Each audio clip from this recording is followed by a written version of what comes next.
was. I'm sorry, I don't really have my voice because they checked me out here, and I'm still recovering from that. But the year was 2011, and somebody called me over the phone and said, "Pare, you've been introduced to me by your coworkers, and the guy ended up being Rafi. And so Rafi said, we have a ride in this Sunday, you want to come along?" And I said, "Yeah, sure, I'm going to come along." And the guys I saw over there, I can't forget Nat and... Who is Rafi? Rafi's there. Okay, so I know who Yeah. And so introduced, so I rode with him right away, and man, it was no mercy. Those guys just started out hammering again. I said, "Wow, this is some, this is really nice group." So to make the long story short, I mean, we've ridden in the rain.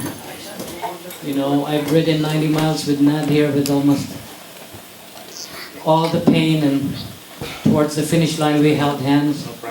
We bond a friend, when you share suffering together, you have that bond that nobody can explain.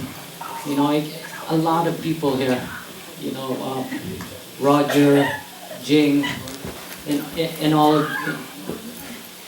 It's just a brotherhood.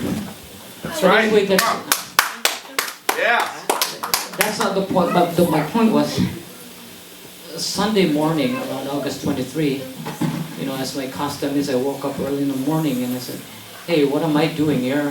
All my races are done. I'm not going to race." But anyway, as you know me, as when I get into the pedals, I just start, it goes faster and faster and faster. And just before I knew it, I was doing a time trial. So I looked at my Garmin and I said, "Boy, I got 2 miles left in my route," and said I was happy. And after a few minutes, that was the last thing I remember. To make the long story short, I woke up in the ambulance, and they were cutting my jersey, and they were taking this road ID off. Guys, you gotta have this, because I saw them dial the number, and they got a lot of information. They called my wife and everything, and so I said, I was lying there, I couldn't move my legs, and I said, "God, am I gonna die?" And the doctor said, "You're not gonna die," but how do they know I was not gonna die? So I had surgery. I had multiple fractures on my spine, and it was so hard because I saw my wife. She was crying, and I saw the members of the FAB there. They were there and they were crying, and I said, "Boy, I must be in really bad shape." Because they were all of them. That's when you realize how much they love you. I mean, they were there for me. And on my darkest hour, when I was lying in the hospital bed, choking in my phlegm, almost dying of pneumonia and ARDS, I remember, God, I can't die. My buddies are praying for me. Too many people are praying for me. I saw Roger there, and they said, "Nat, I was so hurt." I said, "I gotta make this. I gotta make this out alive, because they're praying for me. I can't let my buddies down. They've never let me down." You know what? And my wife said, "I married you, Elmar, because I knew you were a good guy. Your buddies would not do this for you if they don't love you." And it's like, I love them too.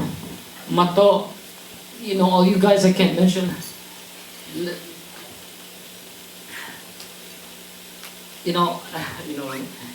Manny, Mr. Bond, James Bond over here. Thank you so much. There were nights when I wanted to give up. There were nights when I thought, I just want to end all of this. There's so much suffering, so much pain. But you guys brought me over the hump. Your ride for Elmar, that meant so much to me. I was crying in my bed, and I was thinking, Billy was there wiping my head, and also Nat. One day I was so hot, Nat was sitting there, and he kept on going back and giving me that ice cold towel, and I said, "Lord, where do you get these people who are so kind?" Dr. Ignacio here. Don't feel bad if I forget you. My head's been hit too, and but I still have my noggin.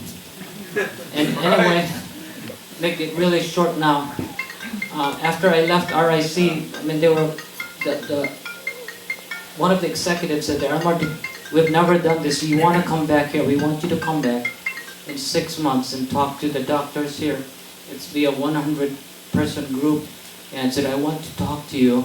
I want you to talk to them how, as a healthcare professional like you, who is on the receiving end of care, and how it has changed your perspective." So I'll be doing that, and Fab family, on behalf of my wife, my 2 little girls, I want to thank you from the bottom of my heart. I will never forget you till my last breath. You supported me. You cried there with me.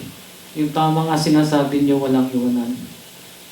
And I had a conversation with Joe like yesterday. I said, "Joe, the moment I get one foot over the other, I'm gonna get that fat bike felt you have in the window over there."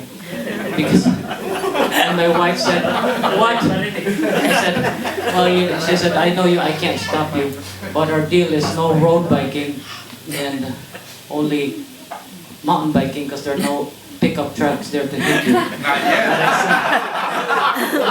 But I said, "You know what, honey? I'll say yes, but it's meant to be broken. Because once I get on the road bike, there ain't no stopping me." So thank you for your continued prayers. Mike, Mel, and everybody. I can't mention you all, but I love you, man, and you're my brothers. You have been there with me. Thank you so much.